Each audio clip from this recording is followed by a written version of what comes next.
समय हो यही समय उपयोग गर्छौँ भनेर कति बुद्धिमानी भद्र शिक्षकहरूलाई कति हेला गरेको अब काबिजात गर्नु छ आफ्ना बालबच्चाको नतिजा प्रकाशन गर्नु छ आजबाट शैक्षिक सत्र अविच्छिन्न रूपमा लागू हुनुपर्ने अहिलेसम्म काबिजात छैन रिजल्ट गरेको छैन शिक्षकहरू रोडमा पसारो परेर सुत्नु परेको छ नारायण राम राम राम हरि बिजोग भयो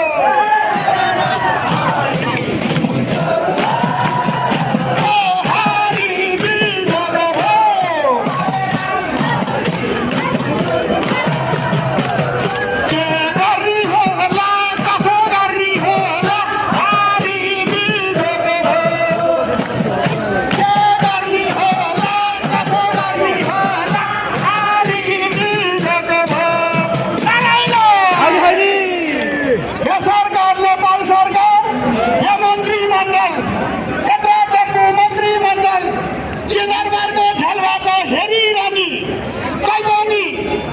आज कसैलाई छिटोभन्दा छिटो पर्दामा आउनु भनेर